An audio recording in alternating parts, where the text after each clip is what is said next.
The ship was still that morning. No comms chatter. No boots on steel. Just the low hum of auxiliary systems keeping time in the background. It was early. Too early for drills, too late for night watch.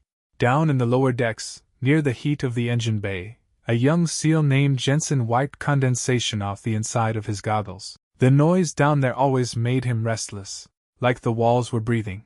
He adjusted the wrench in his hand, knelt next to the generator housing, and caught movement out of the corner of his eye.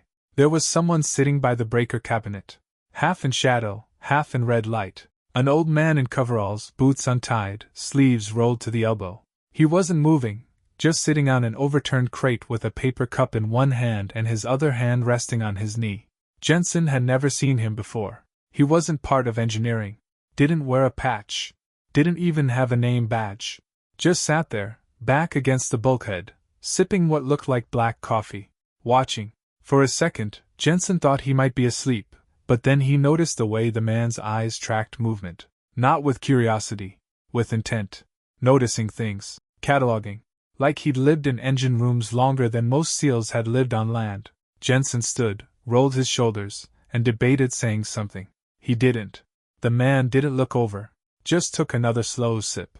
On the inside of his wrist, under a faded cuff, Jensen saw something, not clearly, just a flash. A scar. Clean. Too straight to be an accident. Jensen turned back to his work. But now the air felt different. He could feel the man behind him, not watching him, watching everything. Some kind of inspector? Retired contractor? He didn't speak, didn't move, didn't seem to need to. And Jensen, for reasons he couldn't explain, worked more quietly after that. Jensen waited until lunch rotation. Most of the noise in the engine bay had cleared.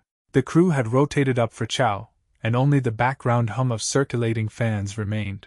He stayed back, pretended to double-check torque specs on the generator panel, but he wasn't looking at numbers. He was watching the old man across the space, still seated, same crate, same cup. The man hadn't moved in over an hour. Jensen wiped his hands on a rag, glanced around, then walked over. Not directly, at an angle, slow. He stopped just short of the man's boots. "You need anything, sir?" he asked. The man looked up, not startled, just present. His eyes were gray, washed out like old film. Not clouded, just faded. "Not from you," the man said. His voice wasn't sharp, just low, solid, like he'd said those same 3 words 100 times before. Jensen shifted his weight, unsure what he was doing. "You, with inspection?" The man shook his head once. "A clean, efficient no. Maintenance?" Jensen tried. The man didn't answer. Just glanced down at the floor, then back up. "Your SEAL?" Jensen nodded. The man took a sip from the cup. The sound of the liquid inside was the only reply. For a second, either of them spoke. Then the man said, without looking at him, "Ship runs hot. Too much strain on the starboard duct. You'll burn the coolant line if you don't reroute pressure." Jensen blinked. That wasn't a guess. That was a diagnosis. "How'd you?" But the man was already standing. He moved with a slight lean, not a limp, just old precision. Like every step had been tested before. He stepped past Jensen, toward the breaker cabinet, and pressed his palm lightly against the metal casing. He held it there a moment, then nodded to himself and turned back. "Starboard duct," he repeated, then walked away. No name, no explanation. Jensen watched him disappear into the hallway leading toward the lower supply bulkheads. No one ever used that route. At least, no one Jensen knew. The next day, word got around. Someone saw the old man again, this time near the forward battery access, alone, kneeling beside a fuse box, tightening a valve like he owned the blueprint. But no one could pin down his name. He wasn't on the manifest, not in the rotation logs, not assigned to damage control. "Probably a retired chief who forgot how to retire," someone joked. By late afternoon, Jensen was back on duty in the aft maintenance corridor when the moment broke. 2 SEAL candidates, Peterson and Klein, were doing a systems check on electrical flow integrity. They weren't bad guys, just too green to understand the weight of silence. Peterson spotted the old man again, standing near a junction terminal, staring at the readout. "Hey, you lost, Grandpa?" Peterson called out. The man didn't respond. Klein grinned. "That's the guy from yesterday, right? Looks like he's waiting for the ship to talk back." Still, no reply. Peterson took a step closer. If you're looking for the mess hall, it's 2 decks up. Unless you're running some kinda ghost inspection. Jensen stood. He didn't plan to. His body just moved before his brain did. That's enough, he said. Peterson turned. What? I said that's enough, Jensen repeated, slower. Klein raised an eyebrow. You know him or something? Jensen hesitated. He didn't. Not really. But he'd felt it. The way the man walked, the way he spoke, the precision in his hands, the stillness in his posture. Show some respect, Jensen muttered. The old man hadn't moved. He still stood facing the panel, as if nothing had been said. Klein scoffed. Didn't realize engineering had a mascot. Jensen stepped forward. Just let it go, he said. He's not just some guy. Peterson opened his mouth again, but then something shifted. The old man finally turned. Not fast, not dramatic, just slow enough to freeze the room. He looked at Peterson first, then Klein, then at Jensen. His eyes lingered there a beat longer. Then he walked past all 3 of them without a word. His boots echoed down the steel corridor. No apology. No thanks. Just presence. And after he disappeared through the aft hatch, none of them spoke again. Not for a long while. Jensen couldn't sleep. He lay in his rack staring at the ceiling, the hum of the ship blending with the echo of that man's silence. He didn't know why it bothered him. The guy hadn't even said more than a few words. But something about the way he moved, the certainty in his steps, the way he spoke like a man who already knew the ending, stayed with Jensen. The next morning, Jensen skipped breakfast and went straight to the admin bay. He waited until the duty officer left for coffee, then slipped behind the unguarded terminal. He wasn't supposed to be there, but SEALs learned to bend rules when the mission called for it. He searched engineering rosters, civilian clearance records, temporary assignments. Nothing. He tried internal access logs. No match. He typed in a partial detail. Gray coveralls, older male, no badge. The search returned 0 personnel. No one had clocked in under that description. He almost gave up, until something clicked. He remembered the man's words. Starboard duct. Too much strain. Jensen pulled up the maintenance reports for that subsystem. Last week, there had been a flagged warning. Slight fluctuation in pressure ratios. Engineering had marked it as low priority. But someone had already rerouted the pressure flow overnight. No signature. No report filed. Just done. He leaned back. Someone who didn't exist had fixed a problem no one had solved. Later that afternoon, Jensen found himself in the ship's archive bay, the one no one used unless they needed to settle some bet about old hull specs. He didn't know what he was looking for. Just opened a few outdated ship logs, paper files, some yellowed with age. He flipped through one marked USS Keating, refit crew manifest, 1997. About halfway through, a black and white photo slipped out and landed on the floor. Jensen picked it up. 8 men, standing on the dry dock scaffold, coveralls soaked, smiling like they just pulled off a miracle. In the middle, the old man. Younger, cleaner, but unmistakable. Same eyes, same stillness. Jensen turned the photo over. One line, written in blue ink. Master Chief Rourke, never left a job unfinished. Jensen stared at the name. Master Chief. He ran his thumb over the paper. There was no rank insignia on the man's coveralls now. No badge. No formal record. But once, he had worn the anchor. And by the look in his eyes, he still carried it. The next day, Rourke didn't show. Jensen checked the engine bay during his shift. The same crate was there, but empty. No cup. No boots. Just silence. He waited an hour. Nothing. During lunch, he walked the lower corridors, slow. Past the breaker cabinets, past the port ducting system. Just listening. Nothing. By evening, Jensen gave up. He stopped by the small storage annex near the auxiliary intake, the place where old parts went before someone decided whether to fix or toss them. As he reached for a ratchet set from the top drawer, he noticed something strange.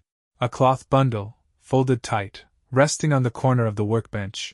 Not labeled, not marked. He unwrapped it slowly.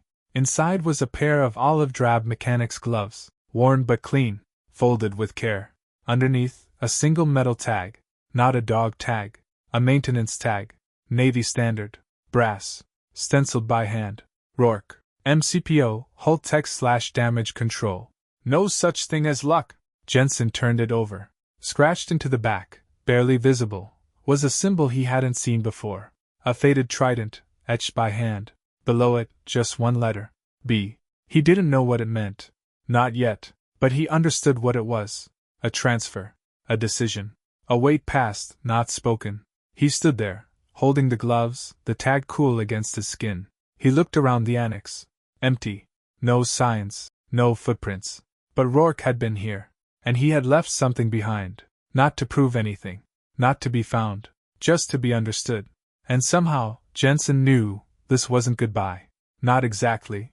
2 days passed. No one saw him. Jensen asked around, casually at first, then more directly. Older guy, gray coveralls, usually down by the generator intake. You seen him? Blank stares. One engineer shrugged. Only old guy down there is Alvarez, and he's on leave this week. Jensen checked the maintenance logs again. No Rourke. No initials. No prints. It was like he'd never been on board. That night, Jensen walked the lower decks alone. He retraced every path Rourke had taken, past the battery corridor, around the breaker boxes, into the shadowed alcove by the coolant ducts. Nothing. But just as he was turning to leave, something caught his eye. A narrow access panel, slightly ajar. He pried it open. Inside wasn't wiring or circuitry. It was a compartment. Old. Dust-lined. Empty except for one thing. A folded cloth, tucked into the corner. Jensen reached in and pulled it out. It was a navy blue utility patch. Standard issue. Frayed at the edge. The stitching was faded, but legible. Rourke. No rank. No unit. Just the name. Pinned to it was a slip of scrap paper. Torn from a logbook, maybe. On it, a single sentence written in block letters. Check the valve before you trust the gauge. No signature. Just the same handwriting as the back of the tag. Jensen stood there, alone in the dim compartment, holding the patch in one hand, the note in the other. No footsteps. No sound. But the silence felt full. Like someone was still there. Like someone had just left. He replaced the patch where he'd found it, closed the panel, and walked back toward the crew quarters without turning around. The corridor behind him stayed quiet, like it always had been. But something was different now. Not missing. Just watching. Jensen didn't speak about Rourke after that. Not to Peterson. Not to Klein. Not even to his chief during systems briefings. He just got quieter. More exact. Started showing up early for engine rotations, checking valve temperatures before anyone asked, rerouting coolant pressure before the warning lights blinked. He began folding his gloves after each shift. Not to look neat, to keep steady. And he wore the brass tag around his neck, not with his ID, but under his undershirt, close to skin. He didn't explain it when others saw the edge of the chain. If they asked, he just shrugged. One morning, about a week later, a younger SEAL, fresh from BD/S, probably still dreaming of halo jumps and CQB rotations, showed up in engineering. Assigned to assist with pressure systems, Jensen was told to supervise. The boy was sharp, eager, and loud in the way people are before they understand silence. Looks like they stuck me with you, petty officer, he recruit said, dropping his bag. Jensen nodded once and said, Keep your voice down. Duct sensors are sensitive. The boy laughed. Yes, sir. Didn't know pipes had ears. Jensen didn't smile. Just handed him a wrench and gestured toward the underside of the flow regulator. Start there. Work steady. An hour passed. They didn't talk much. But Jensen watched the way the boy moved. Too fast, too confident, missing the small pressure leaks because he was looking for the big ones. Halfway through the shift, Jensen knelt beside him, unscrewed the back panel of the gauge housing, and pointed to a tiny fracture running across the brass seam. See that? The boy leaned closer. Barely. Jensen handed him a cloth. If you learn to catch that, you'll never be late to a blowout. The boy nodded, quieter now. Another silence passed. Then, almost casually, he asked, Hey, who used to run this section? Some of these notes don't match the logs. Jensen didn't look up. Doesn't matter, he said. But someone did, the boy said. Jensen wiped his hands, and for a moment, he thought about the compartment. The patch. The gloves. He looked at the boy, too young to understand yet, but asking the right questions. They're not here anymore, Jensen said finally. But some things, they stay behind. The recruit didn't respond, but he stopped joking after that. Started tightening his bolts a little more carefully. And when they finished the shift, he folded his gloves. Not perfect, but closer. Weeks passed. The ship moved on. Another training cycle, another deployment prep, Another batch of recruits trying to prove they belong. Jensen kept to his corner of engineering. He didn't rise in rank, didn't volunteer for more. But something had settled in him, a steadiness, like ballast below the waterline. The younger SEAL he mentored started showing up early. Didn't say much, didn't ask where Rourke went. But one morning, Jensen caught him kneeling by the breaker cabinet, the same place Rourke used to sit, just sitting there, not fixing anything, just watching. Jensen didn't say a word. He let the moment breathe. Later that day, he returned to the storage annex, the small, quiet room where he'd found the gloves. No one else ever went there. Inside, the workbench was as he'd left it. But Jensen reached down into his own pack and placed something beside the tools. The tag, the gloves, the folded note with the Trident and the letter B. He didn't need to keep them anymore. He'd already taken what mattered. As he stood to leave, he paused at the hatch. Then, quietly, he wrote a single line on a scrap of paper from his own logbook, folded it once, placed it beside the gloves. Check the silence. That's where the truth lives. He didn't lock the door behind him, didn't turn to look. He just walked back into the corridor, boots soft against the steel floor. Back to the hum of the ship, back to the sound of work. Later that week, another new recruit reported for duty. Young, confident, scanning the compartment like he already owned it. Jensen didn't correct him, didn't offer advice. He handed the boy a wrench, pointed at the intake valve, and said only one thing. Start there. The recruit nodded, didn't ask questions, but he looked at Jensen just a little longer than usual. Not with curiosity, with wonder. Jensen didn't react. He just turned, checked the pressure gauge, and kept walking. Not slower, not faster, just with purpose. And somewhere below deck, a panel stayed closed, a tag stayed warm, and silence stayed exactly where it was supposed to be.